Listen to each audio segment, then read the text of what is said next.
Hi guys, so we're starting a new game for Wednesdays. This one's called Cemetery Mary.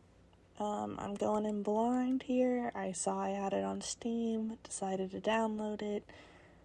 I have no idea what it's about, but it looks pretty interesting. So let's just hop right into it, I guess, and see what it's all about.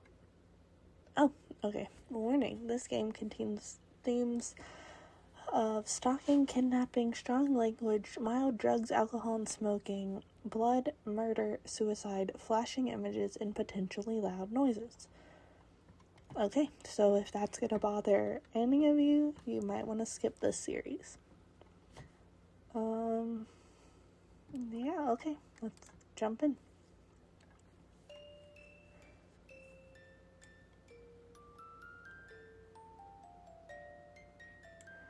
Okay, I have never been to a funeral that I didn't enjoy. That is, until very recently. And I wasn't quite sure how to feel.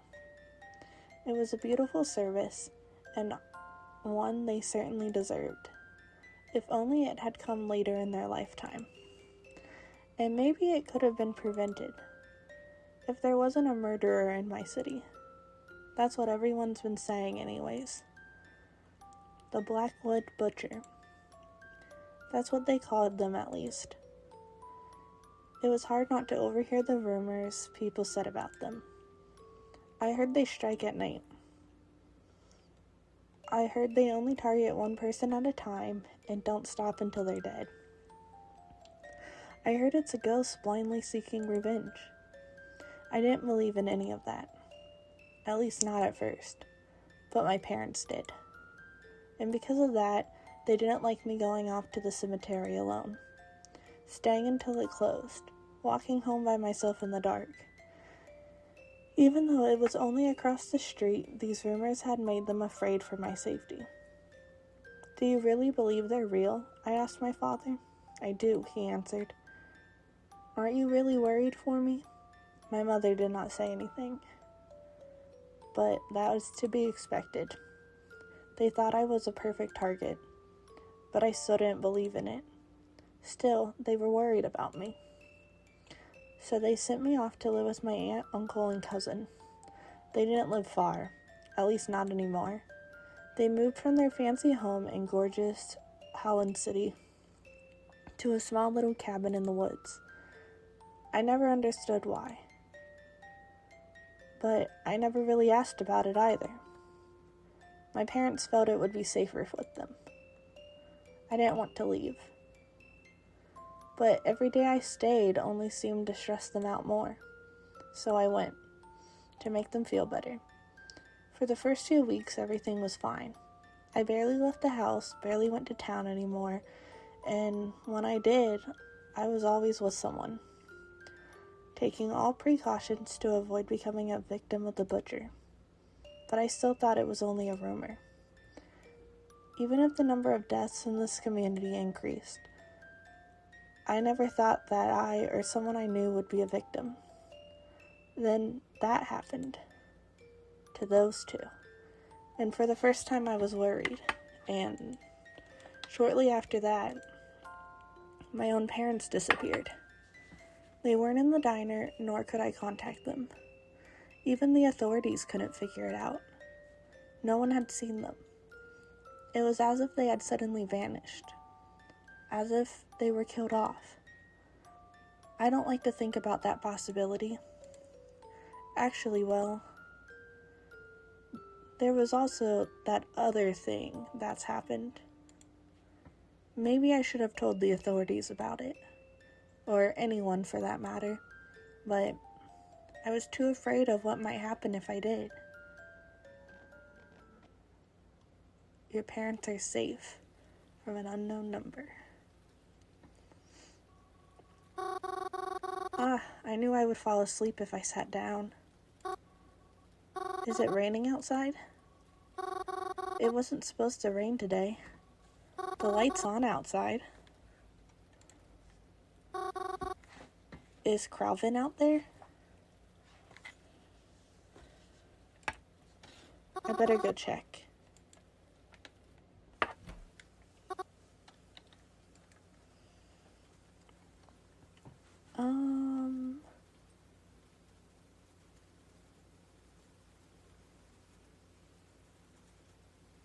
What are you doing out here? It's raining. I can see that it's raining, Mary.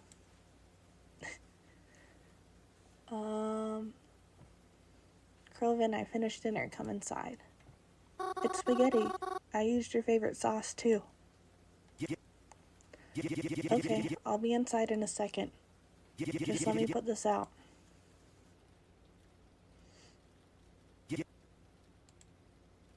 All the food is cold.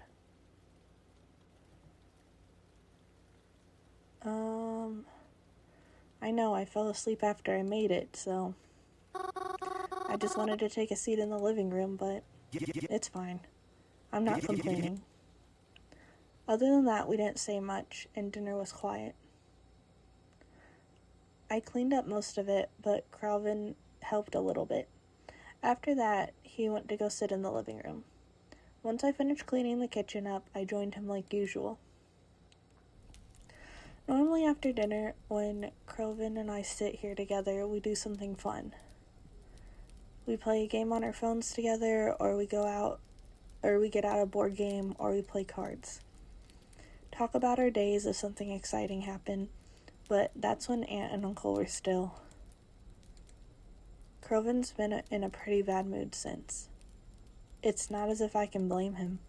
I went to talk to him, but I don't really know if he's in the mood to talk. What should I do?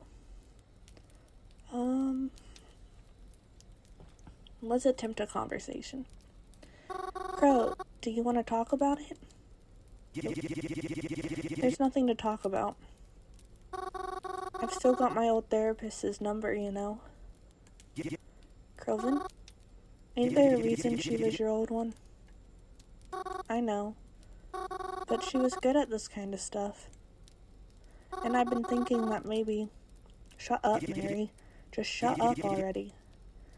Can't I be bitter over it? Why are you trying so hard to get me into so hard to rush me into therapy, huh? Thought you knew about this shit better than anyone, but here you are. I'm not gonna stop being upset just because you miss me being all happy, smiley and shit. Can't you just stop trying to fucking talk to me about it? I'll get over it when I get over it. Maybe get your own life and stop worrying so much over mine. Sorry. I think I ended up making Kelvin more agitated trying to talk to him. Oh well. After a few more moments of awkward sitting, I went upstairs and headed to my bedroom. I didn't want to make Kelvin angrier than I already had. I brushed my teeth and got changed into my pajamas. I'd stretched out on what you would consider my bed. The room I have in the cabin is nice. It's not like my room back in my actual home. But I've stayed here so long, I've been able to decorate it a bit more to my liking. It's a pleasant room to stay in, even if it's not quite home. Of course, I don't normally sleep right away. I usually read a book or watch a movie on my laptop or lie awake thinking of every embarrassing thing that's happened in my life. But as of recent, I've picked up a different nighttime ritual. One that's nowhere near as pleasant. The text message I had received the days following my parents' disappearance. It was from a number I didn't recognize. Your parents are safe, it had said. I know I should have done something smart. I should have told somebody. But instead, I texted the number back, and they responded to me. I've noticed that other than the first message, they usually don't reach out to me. It's me who keeps texting them, hoping to find out what's happening behind all this. Are you still awake? I am awake whenever you want to talk. Are my parents still alright? Yes. I'm keeping a careful eye on them. How can I be sure you even have them? What if you're just trying to prank me? Why would I do that? Because I'm hoping it's a prank? I'm sorry, it isn't a prank. I can promise that it's all real.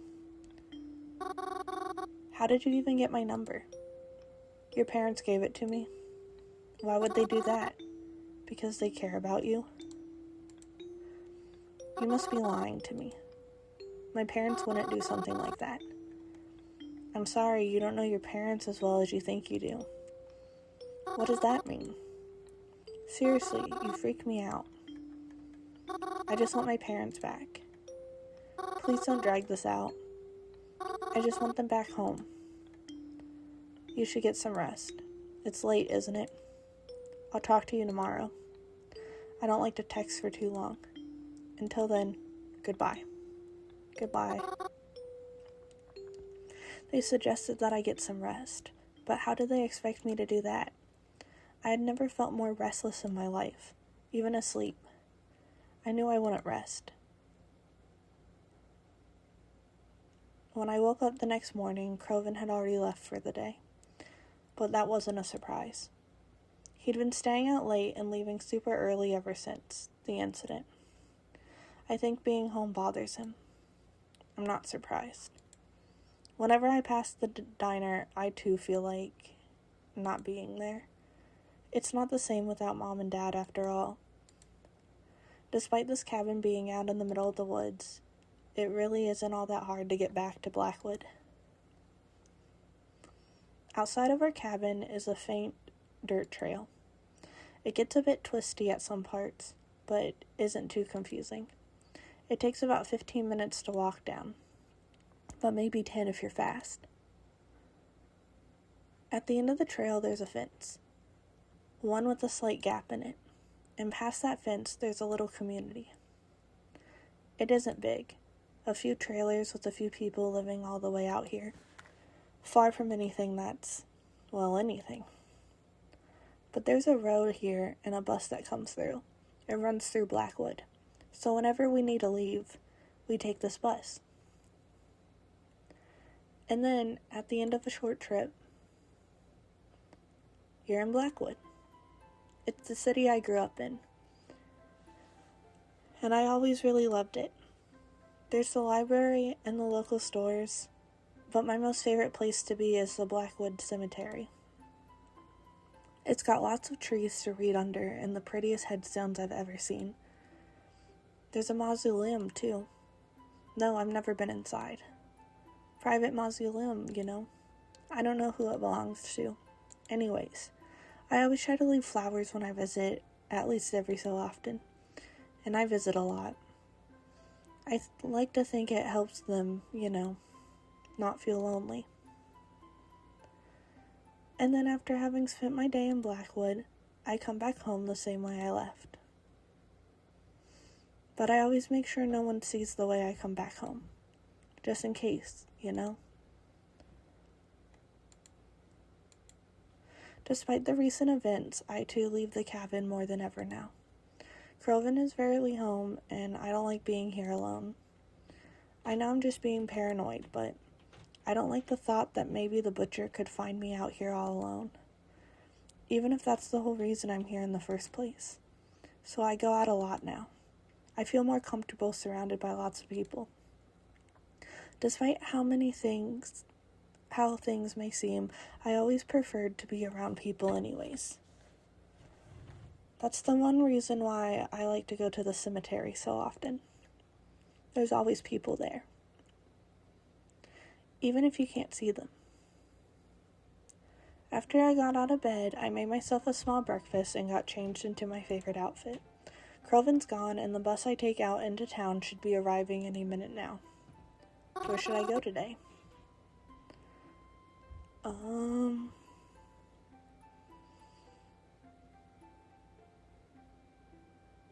Let's switch it up. Let's go check out the library. I decided to go to the library, but there's nothing quite like a good book. My favorite kind of books are mysteries.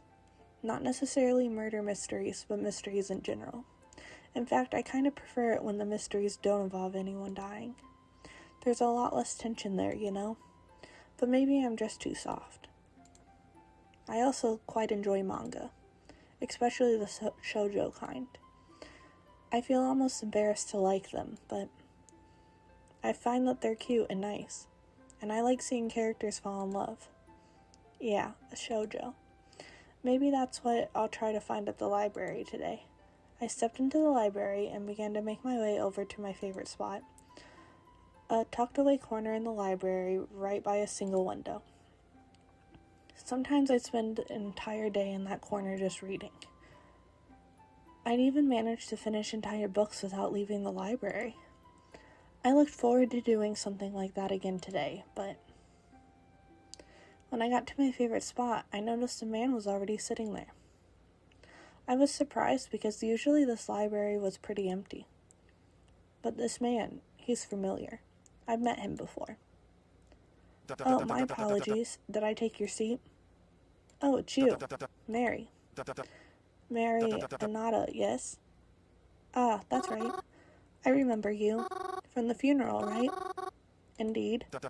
Do you remember my name? Reginald? That's right. It's a pleasure to see you here. I was hoping I'd run into you again one day. Oh? I hope that doesn't come off weird. You were just such a pleasant person to be around. You really brought life into that funeral. Oh, really? Thank you, I think. So what brings you to the library today? Oh, well, I didn't really have plans, so I thought I'd check out a book or something. Likewise. What kind of book were you interested in checking out? Let's be honest. I'm actually here to look for a shoujo manga. A shoujo manga? What's that? It's like... Do you know what a manga is? I have an idea, but I can't say I've ever read one myself. Well, it's like one of those, but it usually centers around the romance between the two main characters. And sometimes there's like friends and rivals, but I really like the comedy ones, because you get cute jokes mixed into the romance. But sometimes the drama ones are really cute too, and they can get really intense. And, sorry I'm rambling. I'm not good at explaining things. No worries, I think you did a good job. A shoujo sounds interesting. Perhaps I'll check one out myself later. I'm trying to get more open to new things after all. Anyways, what are you here to read? Me?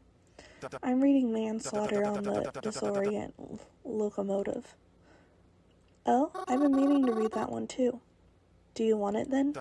What? Oh, no, that's okay. Please take your time. Just, if you wouldn't mind, would you tell me when you're done with it? You know, so I could read it after. I'm fine with that. Though I've already gotten pretty far in, and I don't think I'll be finished by today. You have a cell phone, yes?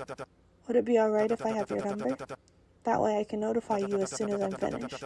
And well, I like to try to be friends too, if that's alright. Oh, really? I mean, yeah, of course. Reginald and I exchanged phone numbers. I was shocked he even remembered me. But I'd considered meeting him again a pleasant surprise, and one I really appreciated. After our exchange, I picked out a shoujo book from one of the shelves and began to read in one of the other spots in the library. I ended up liking it so much, I looked for the other books and brought 2 or 3 home with me to read later. After I came home, had dinner, and cleaned up the kitchen, I began my usual nighttime routine. I got changed into pajamas, brushed my teeth, and sat on my bed and texted whoever they are. Hi, it's me again. Are you there? Yes. You're still not going to tell me anything, are you? No. Oh. Can I ask you something, even if you won't give me an honest answer anyways? Okay. Are you the Blackwood Butcher? Would I tell you if I was? Are you afraid for their safety? Of course, why wouldn't I be? I see. Should I be afraid for my own safety? Who am I to tell you what you should and shouldn't be afraid of? Your fears are your own to judge. You're way too vague. Why'd you even contact me to begin with? I thought you'd like to know about your parents. I'm only trying my best to keep you happy. Do you think I'm happy? Maybe not now, but you will be. I have to go now. Goodbye. Goodbye. After another frustrating and unsettling night of text messages, I got under the covers and tried my best to sleep. It wasn't easy, and I had a lot of difficulty trying. I don't remember exactly when, but eventually I was able to sleep, even if not peacefully. Dad? Yes, sweetheart? Yes? Is something wrong? Mama told me that Uncle Ray died. Did she now? Are we going to go see him? No. You don't need to worry about that. I don't? But, listen, Mary. Normally when someone passes, you hold a funeral for them, right? Yeah. The thing about funerals, though, is that they're for the people who are worth remembering. Dang, okay.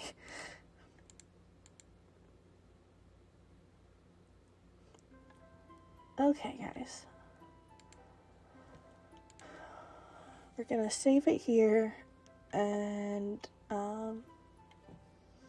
we'll play more in the next one. I look forward to seeing how the story's gonna turn out. It's interesting so far. I thought it was gonna be like a little RPG maker, but I do like it being more of a visual novel type. Yeah, a lot of the choices seem really mundane so far, though, so I'm really interested to see how they're gonna, like, if it has any effect on the story or whatnot later on, and where this is gonna go. So I hope you keep watching, and we can find out together. Have a good day. Bye, guys.